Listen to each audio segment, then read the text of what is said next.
Hello, everyone. My name is Casey Schultz, and I will be running us through the short biography of who Mark Zuckerberg is and a little bit about his business endeavors as he's been going along to make himself the third richest man in the world.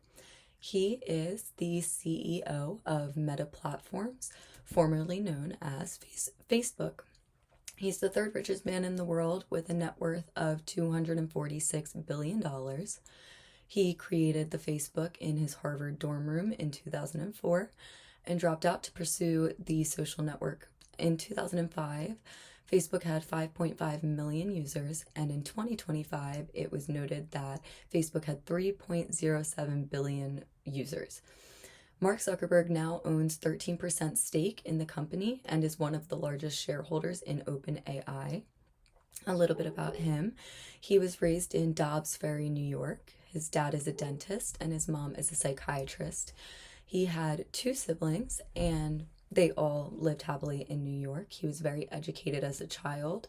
At 12 years old, he created a messaging program, ZuckNet, using Atari, which I wouldn't be able to complete at 12, but that's how they knew he was a gifted programmer, and he continued on throughout high school just proving his abilities.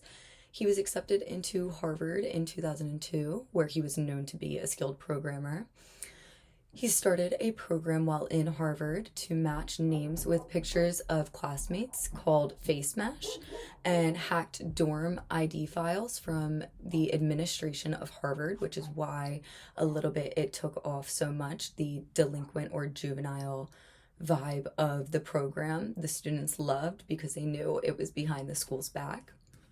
He and a group of friends started the Facebook, a social network which allowed for profiles, uploading photos, and communicating with other profiles or your friends in 2004.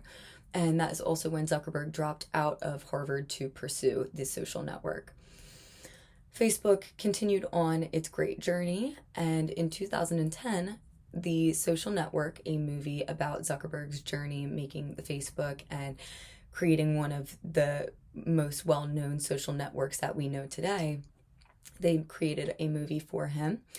Zuckerberg had a lot of pushback for this. He said that many of the details were unrealistic, untrue, or, just completely made up. But he did say there were specific facts throughout the movie that did make it very credible. For example, all throughout the movie, the shirt that the actors are wearing, or the actor is wearing, pursue or acting as Zuckerberg, all of those t-shirts Zuckerberg actually owns. So he said certain details are right on the nose and others are just completely off.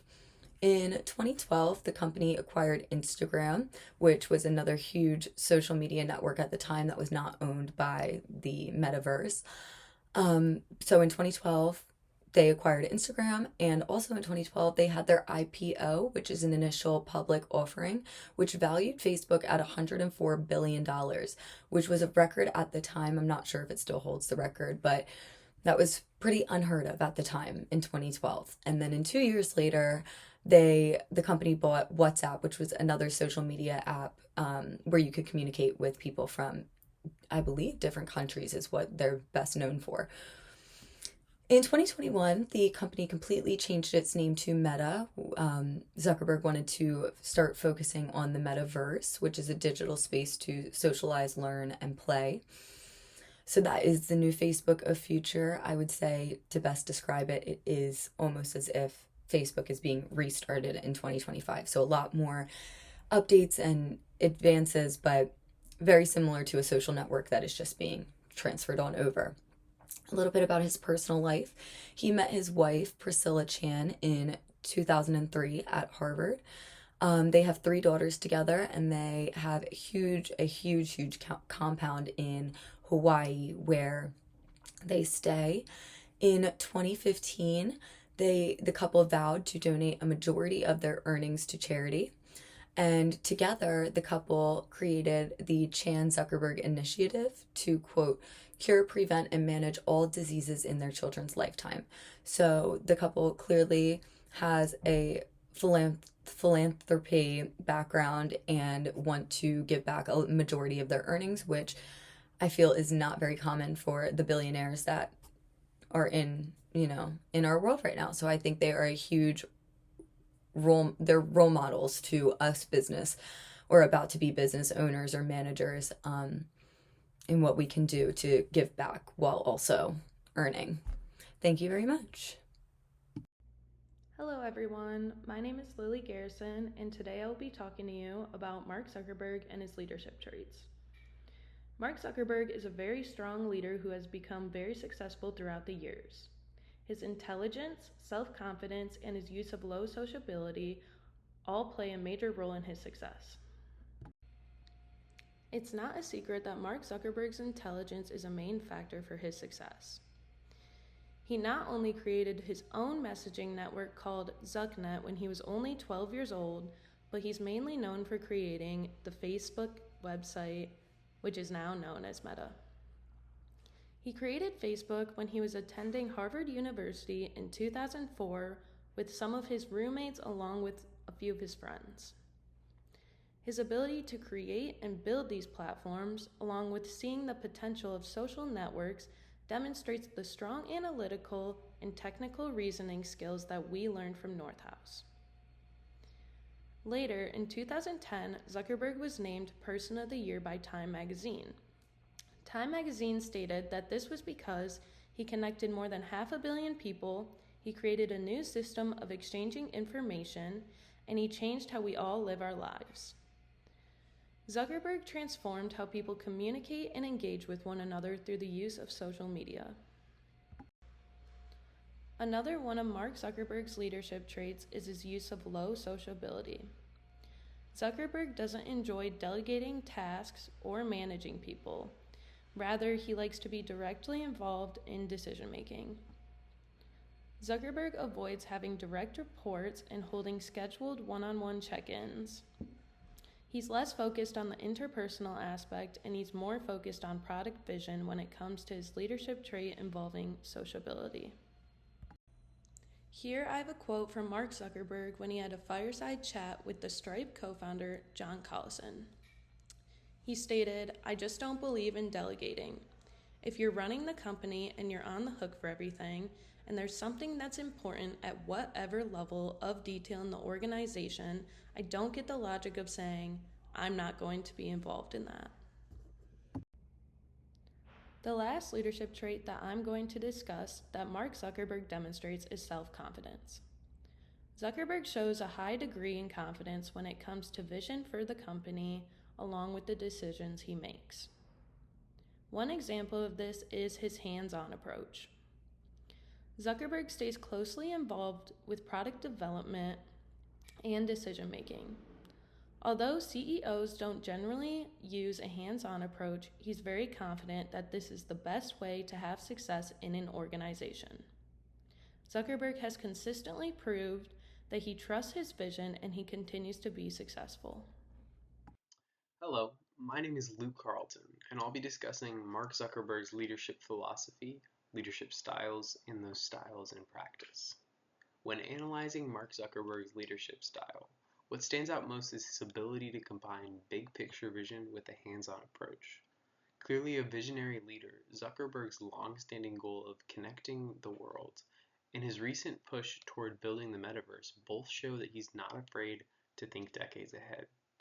This kind of future-focused thinking reflects what Northhouse describes as transformational leadership. Leaders create and communicate a compelling vision that motivates innovation, intellectual engagement, and commitment to long-term goals. Facebook's growth over the years has been fueled in large part by this ambitious direction. Of course, this kind of leadership also brings scrutiny, especially around ethics and user privacy, which shows the double-edged sword of driving bold change. In Facebook's early days, Zuckerberg leaned heavily into what Northhouse calls a task-oriented style, prioritizing efficiency, execution, and structured work systems. The company motto, "Move fast and break things," summed it up perfectly. That intense pace helped Facebook scale quickly, but it also led to criticism for overlooking the human side of leadership. Over time, though, Zuckerberg began to adjust. He brought in tools like Workplace by Meta, Slack, and Zoom to improve internal communication and collaboration. This shift shows how he started adopting more relationship-oriented behaviors, putting more emphasis on team cohesion and transparent communication as the company matured. Interestingly, Zuckerberg also incorporates elements of democratic leadership, especially in how he encourages open dialogue across Meta. He hosts frequent company-wide Q&A sessions where employees can ask tough questions directly or even anonymously. That's a strong example of what Northouse refers to as a democratic leadership. Leaders encourage shared input, collective decision-making, and group engagement. While Zuckerberg ultimately retains final authority, especially with his dominant voting power, these practices foster a culture of openness and they reinforce psychological safety within the organization.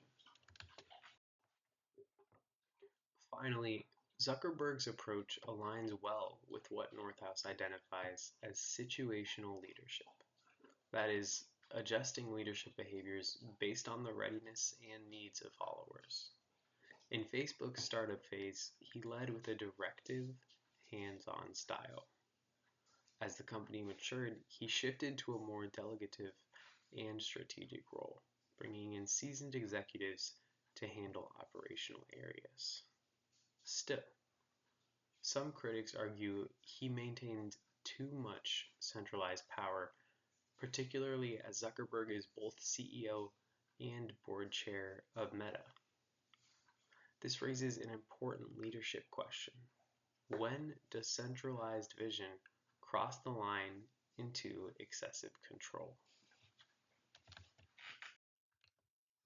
So overall, Mark Zuckerberg's leadership reflects a nuanced and evolving blend of styles that have shaped Meta's trajectory from a dorm room startup to a global tech giant. Through transformational leadership, he's driven innovation with a bold vision, while his early task-oriented focus enabled rapid scaling. As the company matured, he adopted more democratic and relationship-focused practices to foster both transparency and collaboration. Zuckerberg's situational flexibility, his adjusting leadership approaches based on context, has proven both effective and controversial, particularly given his centralized authority.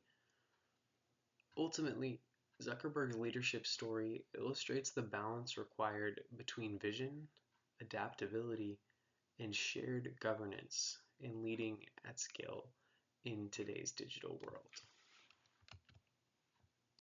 Hello everyone, today I'll be discussing the leadership styles of Mark Zuckerberg, focusing on how he demonstrates task-oriented, relationship-oriented, and change leadership behaviors, drawing from theories by Northouse, Goldman, Kotter, and Yolk. We'll see how his leadership has helped shape Meta's global success and transformation. Let's start with his approach to task-oriented leadership. Mark Zuckerberg strongly reflects task-oriented relationship, a concept defined by Northouse as a focus on structure, goals, and productivity. From the beginning, he has emphasized engineering, precision, and efficiency, qualities that help scale Facebook from a college project into a global tech powerhouse. This reflects what Northouse calls production orientation, leaders who prioritize the technical and procedural aspects of performance. Zuckerberg's focus on execution and operational scale has been a constant throughout Meta's growth. But Zuckerberg's leadership isn't only about tasks, it also involves building strong relationships. In addition to being task focused, Zuckerberg shows signs of relationship oriented leadership. A good example is his loan partnership with Sheryl Sandberg, which helped stabilize Meta's internal culture during times of rapid change. According to Daniel Goleman, relationship oriented leaders develop emotional intelligence, build trust, and foster positive work environments. In high stress tech environments, this kind of leadership is key to maintaining morale and collaboration. Zuckerberg's ability to maintain critical partnerships shows he values relationships, not just results. Now, let's look at his role as a change leader. Zuckerberg has also demonstrated strong change leadership, particularly with Meta's strategic shift toward the metaverse. As outlined by John Kotter, effective change leaders have vision, take calculated risks, and track external trends, all of which Zuckerberg did in rebranding Facebook to Meta and investing heavily in virtual and augmented reality. This also connects with Jolt's transformational leadership theory, which emphasizes intellectual stimulation and long term strategic innovation. His bold moves show he's not afraid to lead Meta through uncertainty and reinvention. So, how does all of this come together? Zuckerberg's leadership illustrates that effective leaders adapt to different contexts. He blends task oriented, relationship based, and transformational approaches depending on what the company needs. Modern leadership requires this kind of adaptability, balancing technical results with human dynamics and long term vision. By integrating multiple leadership styles, Zuckerberg has not only grown a business but also helped shape the direction of the tech industry. Hello, everyone. My name is Kyle Garcia, and I'm going to be going over how Mark Zuckerberg, our CEO, relates to vision and how he used it as a leader in his companies as a CEO, and how he used it on later in his career. So, creating a vision, Mark Zuckerberg's vision in leadership. Uh, Going over the first point, vision challenges leaders and followers to pursue an inspiring future. Vision isn't just about goals, it's about challenging people to think bigger than they are right now. It inspires both leaders and followers to reach for something more meaningful and impactful. Mark Zuckerberg's vision, like it says in chapter 7, painted a picture for a better future, one where people can connect everywhere instantly through online pictures, comments, and other types of postings. This is the new way of how we share and communicate. Mark Zuckerberg created that vision being Facebook. The second point I'm going to be going over is creates a picture of a better future and a common goal and a guiding philosophy. A good vision paints a clear picture of what the future could look like. It gives everyone a shared purpose and acts like a compass that guides decisions and actions. Facebook represents a positive change in the communication, but also faced resistance from traditional media and privacy concerns, showing how big visions often meet pushback. When Facebook first came out, there was a lot of people questioning if this could be the new way that people connect. People had over the phone and texting and being able to see pictures of other people and posting on other people's life. They didn't know how that would affect people and work that could fit in media, but as you can see, it's really taken off, and Mark Zuckerberg smashed it out of the park with that idea. The final point I have here is motivates people toward positive change. When people can see and believe in the vision, it motivates them to work harder and embrace change even when it's difficult. Mark Zuckerberg created a clear pathway for his team, starting the connecting college students, then expanding to the whole world, just like how in Chapter 7 explains how vision guides both short and long-term goals. Next slide I'll be going over is Zuckerberg's vision for Facebook. The first point we have here is he reshaped how people connect, communicate, and share information. Facebook became more than just a website. It reshaped the way we communicate, stay in touch, and even how we share our lives with each other, staying in touch with family, staying in touch with friends, and even meeting new people online and making new connections online. Zuckerberg really paved the pathway for that. This matches Chapter 7's idea of vision as a challenge, challenging the current state, pushing people to see new possibilities. The next point is he created one of the first widespread social media platforms. He had a vision to create not only a social media platform, one of the first ones, but a successful one. There was a couple other social media platforms at the time, but none as big as Facebook. This shows how he had a vision and a map guiding innovation over time to go above what was currently offered, which wasn't much, but wasn't as good as Facebook. And then final point we have is a example of a leader who challenged the status quo.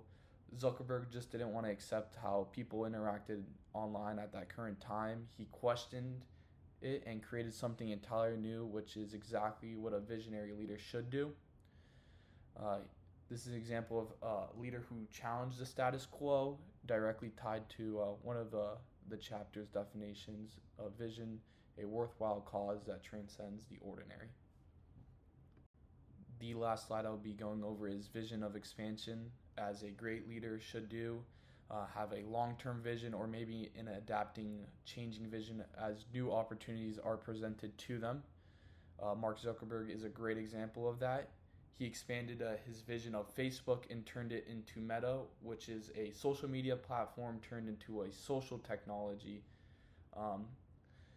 He wanted to adapt and expand beyond social media by offering new products like virtual reality system, artificial intelligence, and internet browsing. He